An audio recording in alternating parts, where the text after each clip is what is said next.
Hey everyone, Rosa here, 30, female.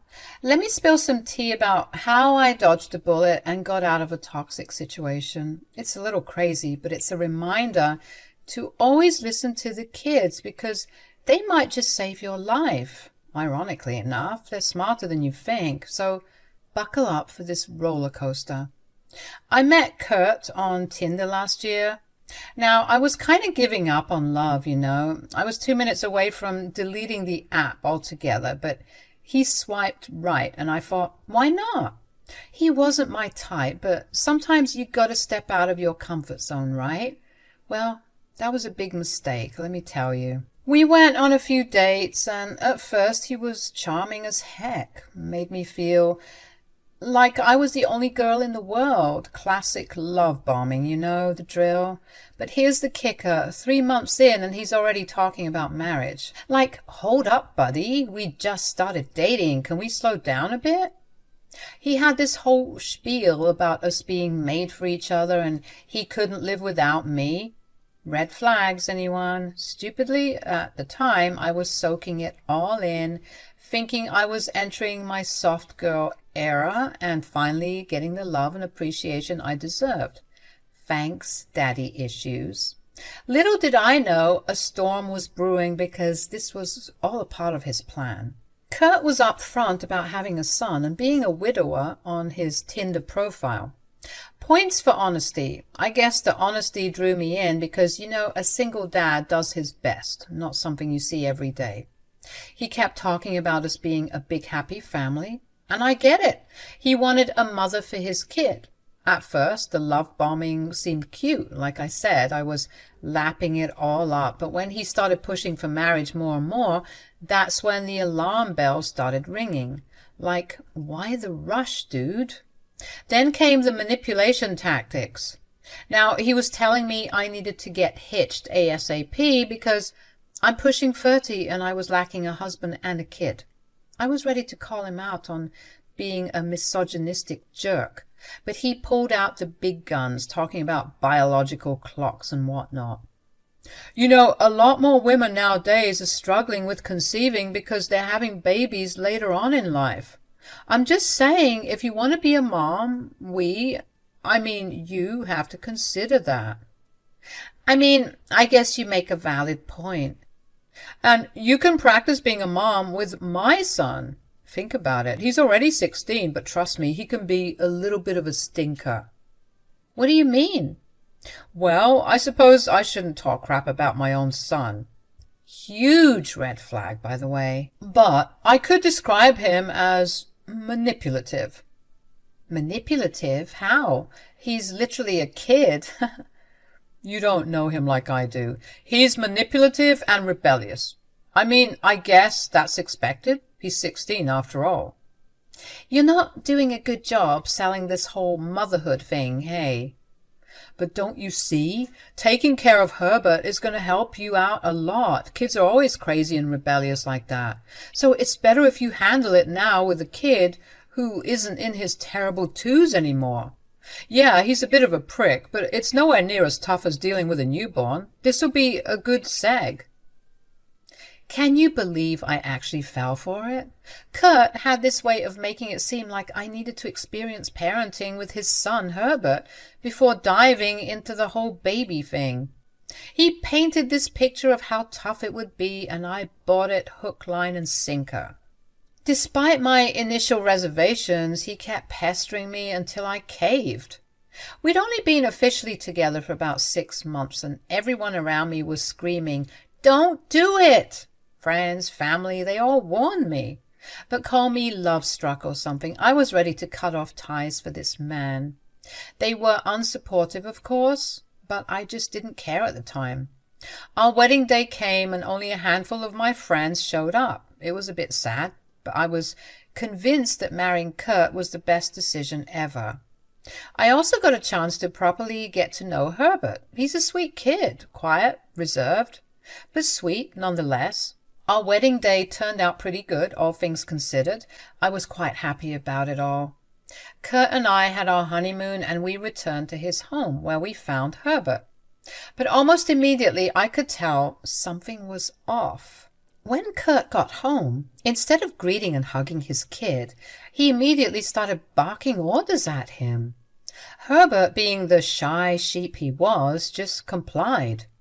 It just seemed like a loveless relationship, and I awkwardly tried to play it off sometimes. But when Kurt was being particularly bossy and pushy and mean, I would butt in. Big mistake. "Herb, get me a root beer." "Please." "What?" "I was just saying you could say please." "Don't tell me what to do." Whoa, take it easy. I was just saying, I've noticed you treat Herbert like he's your slave." "What did you just say to me?" I was just saying that I feel like, you could be a bit nicer to your kid is all." "Don't tell me how to parent my kid. He's not a slave, right, Herb?" "Right, Herb?" "Right. I'm not a slave." Come on, are you serious? "Say one more word. I dare you." I had to button my lip right then and there. I could now see the cracks in the relationship. He had never spoken to me like that before, and I was so shocked and low-key scared. This is how it went for about 2 months or so. I was a bit sheepish approaching Herbert because I wanted to check up on him and see how he was doing. So one day I went to Herb's room and knocked on the door. He reluctantly let me in, and I could tell he was super nervous trying to talk to me. But I was once a shy kid too, and I was determined to get to the bottom of his shyness and break him out of his shell. We had a little small talk. I was trying to get to know him better and ask him about his interests. I could tell that he appreciated the effort, and slowly but surely he started opening up. We spent the whole afternoon playing Mortal Kombat that day, and for the first time ever, I saw Herbert smiling. I could have sworn he even let out a chuckle or two, but maybe I'm reaching. I was really happy. It finally felt like I had an ally in this war zone I called home. You might have suspected it by now, but I was starting to resent Kurt and all the crap he was doing. He became the poster child for wife beaters, your typical emotionally unavailable drunk, always stumbling home and cursing at everyone and everything. A very angry man. I honestly felt a bit catfished. Not by looks, but by personality. He was such a sweet guy at first, and I knew that he could return to that if I just waited for him to get better. But yet again, that was a huge mistake. You see, folks, you can't wait for someone to do better. This was his plan all along, to lure me in and give me a false sense of security so that he could spread his abusiveness. It was sick, and I never expected myself to be in such a situation. And of course, I thought about ending things, on many occasions even, but I couldn't just leave, Things were different now. We were married, and getting a divorce, especially with a man like Kurt, can be very ugly. Plus, I couldn't bear the thought of leaving Herb behind to deal with all that drama. I felt really stuck. One day I mustered the courage to talk to Herb about some things that were a bit more serious. I was hoping that I could get some incriminating evidence because I couldn't really sue the man for yelling at me and being a bit verbally abusive. I could, but do you really think the justice system would tend to a case like that? So I put on my big girl panties and got to work trying to get Herb to open up to me. "Hey, Herb."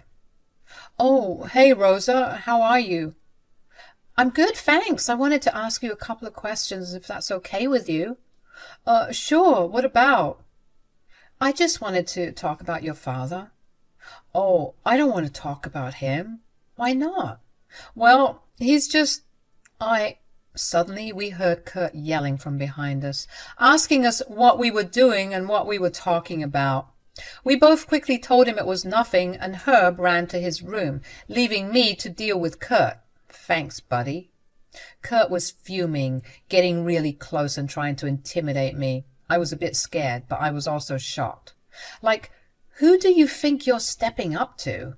It was a bit challenging and bold, I'll admit.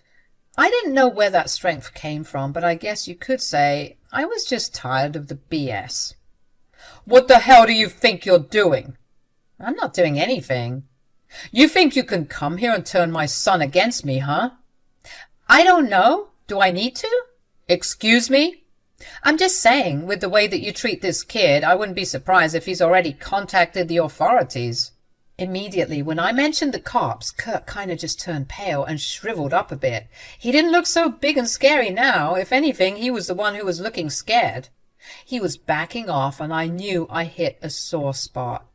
I didn't know why the cops were such a sore subject for him, but clearly it was.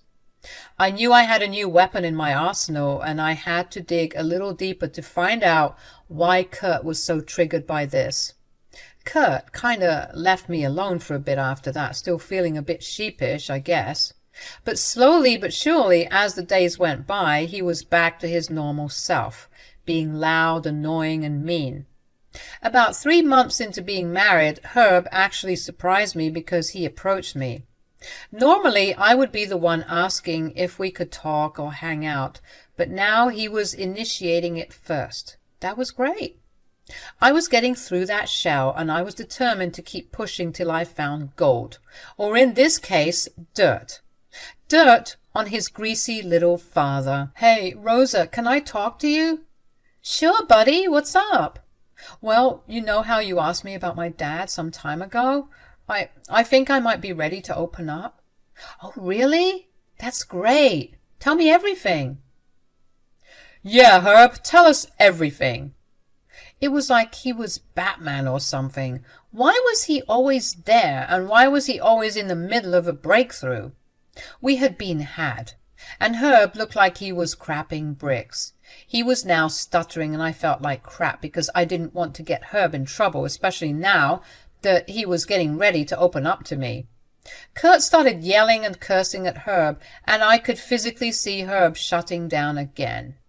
Oh no, all of my hard work of getting him to open up was fading away right before my eyes. Kurt was a real piece of work, I tell you, making his kid feel so small and inferior like that. I had to step in, so I started yelling back at Kurt, telling him to leave Herb alone. Kurt and Herb were surprised by this. I guess they weren't used to Kurt being challenged, and this gave Herb a chance to leave and Kurt to direct his anger at me. What the hell do you think you're doing? I'm talking to my stepson.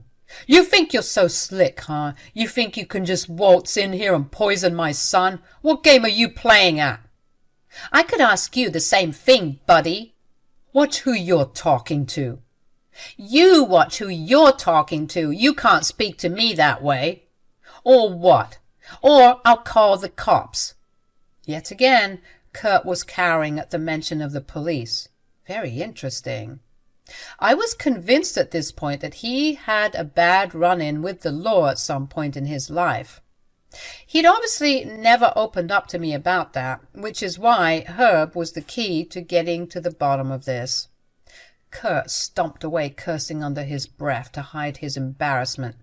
And I knew that under all of that aggression and anger, he was just a scared, insecure little boy. Still, it didn't mean that he could walk around and bully everyone he came across. I had to strike while the iron was hot, and I had to get Herb to open up to me because I was convinced that Kurt was a really, really bad guy. Another month had gone by, and during that time I wasn't pressuring Herb into anything. I genuinely wanted to hang out with him and continue to get to know him better, and he was becoming quite a smiley and happy person because of this. Of course, Kurt wasn't having any of it. He just thrived off of being miserable, I guess, and it was so annoying, like, leave the kid alone. One day I had had enough, so I decided to crush some sleeping pills in his whiskey, and I told Herb that he and I would go out for some boba tea. Kurt was none the wiser, thank God, and he slept the afternoon away like a dead person. Herb also didn't suspect anything. I mean, I couldn't tell the kid that I drugged his dad. He'd been through enough already. I'm sure he was thinking that his dad was just having his afternoon siestas, but little did he know we had all the time in the world to get to the bottom of this toxic cesspool we called home. We arrived at the cute little cafe in the mall that sells the best boba, and I was convinced that Herb would open up to me here, without any pressure from his father. I wanted to start by talking about his mom, which I know could be a sore topic, but I was hoping that a little heart-to-heart would allow him to trust me and realize that I'm one of the good adults, not one of the adults who love bullying kids like his father. So, Herb, tell me about your mom. My mom? Yes. I'm sure she was such a lovely woman. I would love to get to know a bit about her if you're comfortable with that. Oh, sure. It's been a while since I've talked about her. Dad doesn't like it when I talk about her. Really? Because he told me that he misses her very much. Really? Wow, that's strange. Why is that strange? Because he hasn't spoken about her in years. I mean, just ever since Mom died, he's been really, really bad. He was always like this, but it got worse after she died. He's always been like this? Yeah, I don't remember much because I was like 9 or 10, but he didn't really like my mom. Hey. What would he do? Honestly, she was kind of like you. She was always challenging him and fighting back, and then the night when she died, oh God. It's okay if you don't want to talk about it, sweetie. I can see you choking up. No, I need to get this out. It's been so long, and I'm tired of carrying this weight on my shoulders. There's something I should tell you. What's going on? The night my mom died, they got into a huge fight. She had sent me to my room because she didn't want me to see what was happening. I tried to go to sleep, and I guess eventually I did, because when I woke up in the morning, my dad told me that she had died. What? How did it happen? He never really said. He just said he went to sleep and he woke up and found her dead. Wow, that's really suspicious. I thought so too, but every time I tried to bring it up, he would yell at me. I'm so sorry you had to go through that. You didn't deserve that.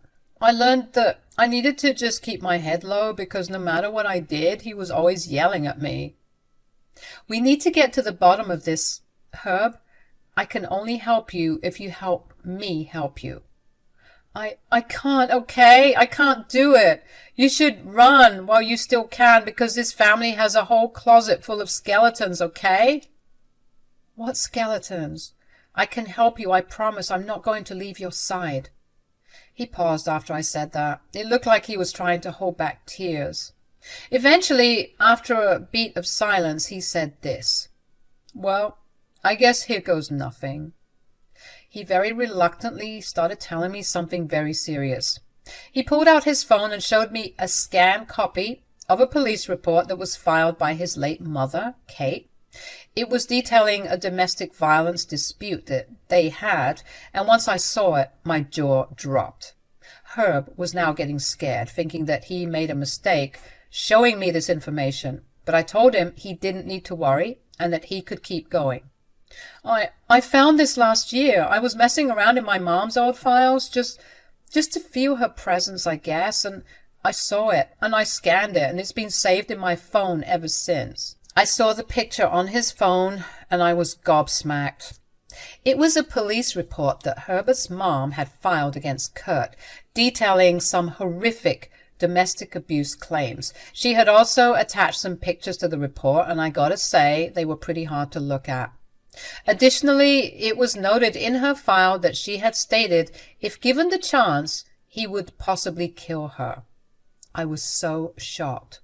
I asked him what had happened and what he knew about the case. He said that that's what he's trying to figure out. He didn't know anything else about the case other than the files he found, and he's been going crazy trying to figure out why it wasn't filed or why it wasn't taken seriously. This kind of thing happens all the time, though. People see women suffering and they do nothing about it. Even the people who are supposed to help us don't help us at all. This is the worst thing I've ever seen. I'm so sorry. It all just seems hopeless. My whole life I've been beaten down by him. I don't know. It just doesn't seem like anything will change. And if I say something, he might do something to me. I'll make sure that doesn't happen. No, Rosa. You've been so nice to me. I thank you. But if you want my advice, you should run as fast as you can, like I said. This is my family mess, and I guess I'll just have to deal with it. I wouldn't take no for an answer. I hugged Herbert and told him that everything was going to be okay, and that we'd get through it together. I assured him that the moment we got home, we were packing up some things and going to stay at my friend Martin's place. Herbert was, of course, trying to resist it, saying that this was all a big mistake, but I assured him that he did the right thing by telling me about the case file his mom made. When we got home, we saw that Kurt was still passed out, so we hurriedly got some stuff and went our merry way to my friend Martin's to get away from Kurt's crazy ass. Herbert and I went to the police station shortly after we got a bit settled at my friend's place. I told them everything Herbert had told me, showed them the proof, and requested a psychologist to check up on Herbert because he had been through a lot. I was so relieved to hear the police saying that they would look into the case. They were even wondering why it wasn't taken seriously in the first place, and they wanted to look into the officer in charge of the case and take some action. I made sure to keep communicating with them to see if this could stand as enough evidence as grounds for divorce, obviously, but also to get custody of Herbert since he was currently living with me. Fast forward a couple of days and Kurt was arrested in his home. I'm sure it was super embarrassing. After Herb and I left and Kurt finally woke up, he went ballistic, blowing up our phones and asking us where we'd been. I told Herb to ignore him no matter what until the police got back to us with news of his arrest, because he was super pissed. Who knows how he could have reacted. When Kurt got arrested, he had used me as his one phone call, and he started yelling and cursing at me. I just stood there waiting for him to finish. "What the hell is wrong with you? I didn't even do anything." "Yes, you did. You abused your wife horrifically, and you're probably responsible for her death." "You sound like a crazy person, Rosa. I knew I never should have trusted you." "Oh, please, you're not fooling me with that bull crap." "This is going to ruin me, Rosa. I'll never recover from this." "Good. I hope you never do. Your wife's death was suspicious, and you don't seem to want to help with filling in the blanks with her mysterious death. So, seems like you'll be spending a lot of time there until you feel like fessing up. You're a monster, and I hope you rot there for the rest of your life. You didn't deserve her, and you don't deserve Herb. You'll pay for this." "Actually, it's you who's going to be paying. Me, alimony, when I officially divorce your abusive behind." I cut the call as he was ranting and yelling, and I looked over at Herb, who heard the whole thing, and for the first time in what felt like forever, I saw Herb let out a big sigh, and his shoulders slumped in relief. I knew that we were well on our